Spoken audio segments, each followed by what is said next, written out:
You know, if you're like me, you've heard all sorts of different ways of how to make your strips of steak or your stir-fry type steak tender and juicy every single time. Well guys, in today's video, I want to show you how I consistently make it for fajitas or quesadillas, or in today's case we're making tacos, how to make it tender and juicy every single time on a charcoal grill. Let's go.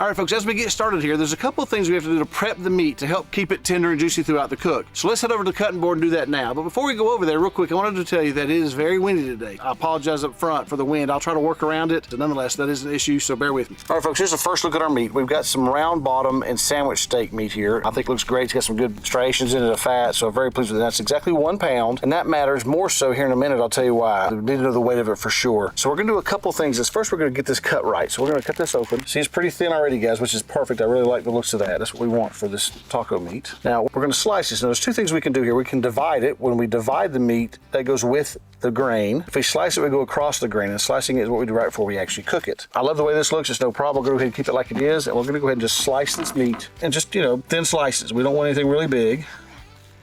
So like that's fine. We're gonna do the whole cross all this meat.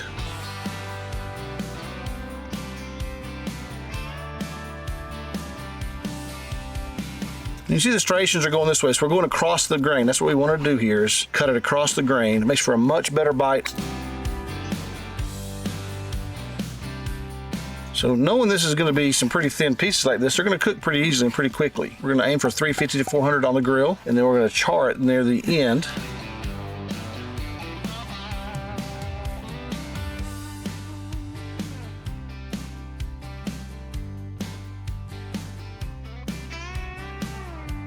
All right, guys, so there's our meat all cut up.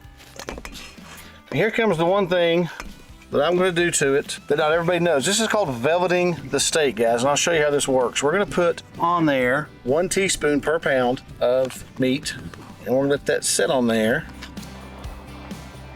Now we're gonna mix this into the meat, and we're gonna let this sit on the meat out in the open like this for 30 minutes. We can refrigerate it if we're gonna do it longer. We don't need longer, we need about 30 minutes. That's all you wanna do. The longer you let it sit on there with the baking soda on it, the more it will break down the meat. Now what this is doing, guys, is it's actually neutralizing the pH, which allows the meat to not draw up when the heat hits it and make it tough and make it tense and make it much tougher when you go to eat. It makes the bite much, much better. I'm not gonna know the science end of it other than I know it neutralizes the pH, which is what you want it to do. So let that sit on there. Make sure we get all of it we can onto the meat. Now, this will take about 30 minutes, which is perfect timing for us to get our charcoal started in our charcoal chimney and get our grill going and put the meat on. So I'll show you how we're gonna set that up when it's time to do that. But we're gonna let this sit for about 30 minutes now. Now, what'll have to happen, guys, once I let this go for 30 minutes, I then rinse it very, very, very well. I mean, you gotta dry it after you've rinsed it, but you gotta really rinse all this off there, because if you don't, you'll have a really pretty bad metallic aftertaste. It's not really good, not enjoyable, soapy taste, metallic taste. So you gotta really rinse it in a colander in the sink and just really soak it with water for a while, and then dry it really well after that too. So once you dry it, you can then put it on the grill. So we'll get our charcoal going now, and we'll let this sit for 30 minutes. All right, guys, it's been 30 minutes. Our charcoal's actually just finishing up in the chimney, ready to pour into our baskets. Now, I'm gonna put some seasoning on this. What I wanna use is Jess Powell's Hardcore Carnivore, the Tex-Mex variety. This is a really good rub, guys. I love the flavoring. It's for taco and fajita and seasoning, you know, any kind of Tex-Mex type meal. It is gluten-free, no MSG, it's keto-friendly, all this, there's no sugar in it. It's just a really, really good rub, guys. I really like this stuff. You can use it on most anything, but I like it really on this kind of Tex-Mex type food, and it's really tasty. So I'll leave a link for this. It's on Amazon. I'll leave a link in the description.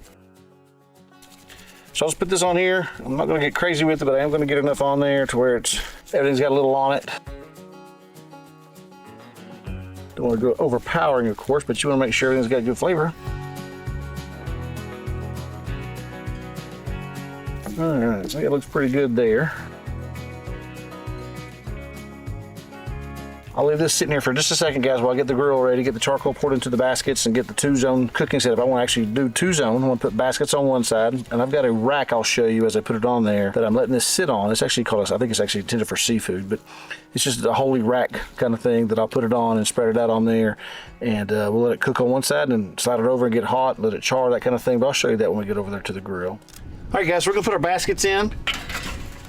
We're gonna take this chimney and pour them into the baskets. We'll put our grate on. And here's the rack I was telling you about. I like that little rack.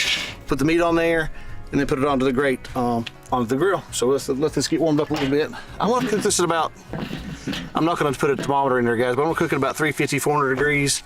I'll close the bottom a little bit, close the top a little bit, get it around 350, something like that. So I'm just finishing up putting it onto the rack here. I tried to get it all spread out. Of course, I'm not going to be able to do that and have everything not be touching each other, of course, but did my best to.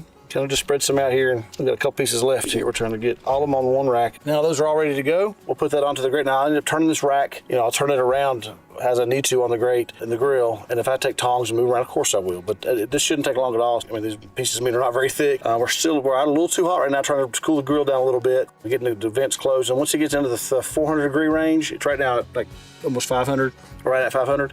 So once it cools down a little bit more, I'll put it on and we'll cook it from there.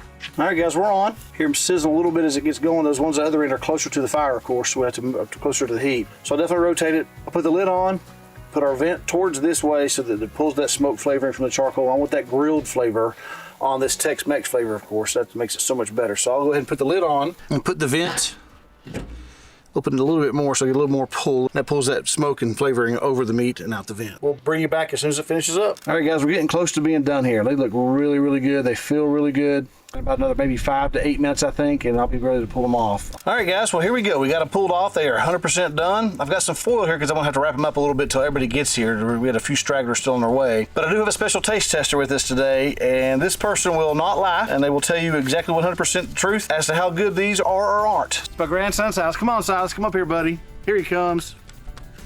Sit up here on your ladder. Maybe too tall, but we'll make it work. All right, say hi, everybody. Hi, buddy. All right, now, buddy, we're gonna take a taste. I want you to tell me the truth, whether you like it or not, okay? Whether it's tender or not good tasting, but you go ahead and take a big bite of it, okay? That's steak, okay? Tell them what you think. Mmm. Yummy. Is it good? Is it tender and juicy? That's what we want, isn't it? Tender and juicy. All right, well, good deal. It's kind of too hot. Too hot still? Okay. Kind of. Well, kind of too hot. All right, folks, we certainly hope you liked our video today. I think we got an honest taste test here, so we got a really good piece of meat that was really good. Good job, Silas. High five, buddy. All right. All right, guys, I hope you liked the video. Hope you hit the subscribe button. Until next time, guys, I'll meet you at the smoker. Say bye.